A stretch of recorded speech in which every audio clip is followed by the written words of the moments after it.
Many people find stuck in repetitive situations, the patterns that comes back again and again.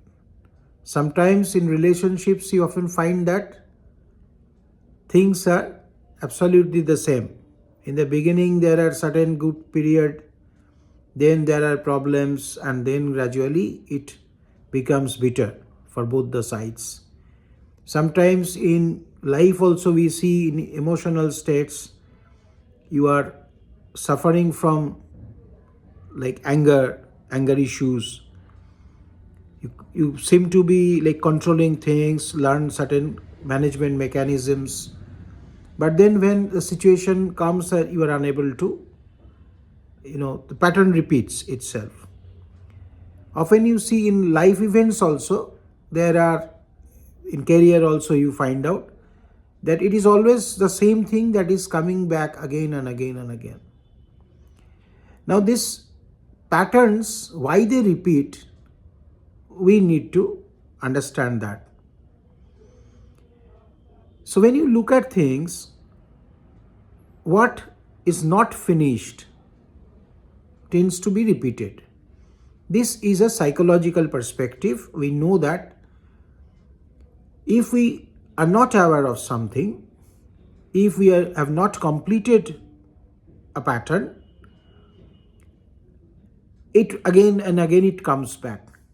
So unconscious part of our mind is like the dark part where from where motives come, the responses come, and we cannot control them. When they are in full power, you are unable to.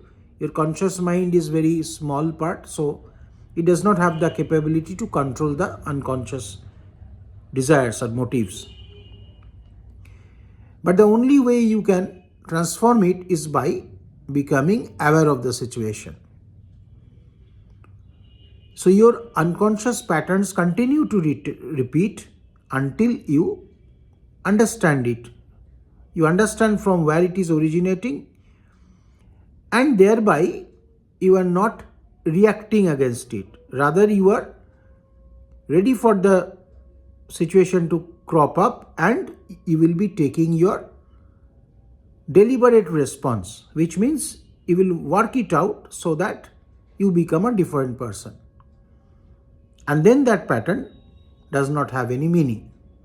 When you look at astrology, we often see that there are recurring themes. Astrology works with a structure. Unfortunately, if we look at our birth chart, we often treat it as a menu card. It is an event list. We expect that this will happen, that will happen, this yoga is there, that yoga is there, this affliction is there. So please do not treat it as a menu card.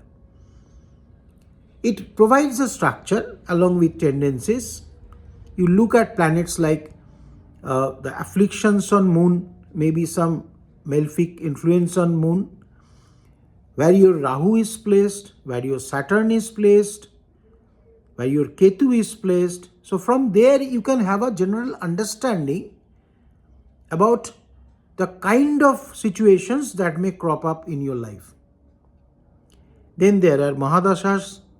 So you understand that if Ketu is placed in a particular sign or house, in that area of your life, your ego will be tested. You have to understand that it is foolish to be egoistic, and you need to learn humility. If your Rahu is placed at a certain place, certain house, you understand that part you have to spend a lot of energy. You have to you will have some kind of obsession over that particular part. You will be eternally discontented about that part, so on and so forth. Wherever Saturn is placed, you understand that things will be testing your patience, testing your discipline. So it provides you with a structure. But the purpose of the structure is to go on with those things. To understand that, it requires your participation so that that unfinished pattern, unfinished karma is completed. It does not bother you anymore. When you look at psychology, it works from inside out. Your understanding inside changes the outside mechanisms. Then the event of things, let's say the pattern of things, those things will autocorrect. They will not have any meaning for you. And when you look at astrology, it provides you with a structure. That structure leads you to certain situations, and those situations want you to respond according to your consciousness. That is what we are trying to understand here. So awareness or consciousness, the way we look at it, is not an instant solution that you can just, wear some remedy and it will not be there. So it's not a patchwork. Some kind of transit has happened, Saraswati has happened of Saturn, and you know that you have to somehow pass that phase. A Ketu Mahadasha has happened and then you have to just pass that phase and things will be all right. No. You have to involve yourself in that process. Only then things will be better for you. You need to participate in that transformation process. It will be hugely beneficial for you when you understand and participate.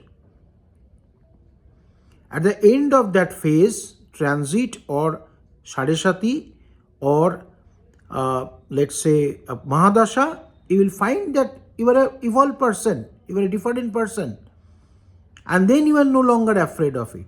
Then again that pattern has got no role now. Now you have moved beyond that.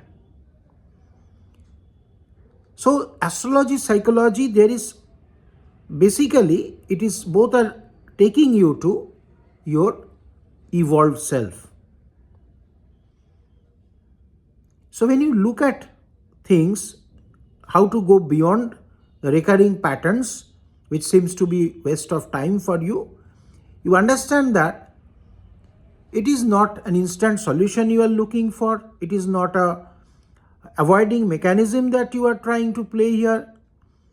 It is about consciously being aware that those situations may arise in your life and you have to somehow understand it and do your best to handle those things. And gradually you understand that it is helping you to be a better person. So testing times are meant to improve you and be a bigger self. So that is the proper mind frame to make the most out of astrology. Do not react, understand, be ready, and respond wisely, consciously.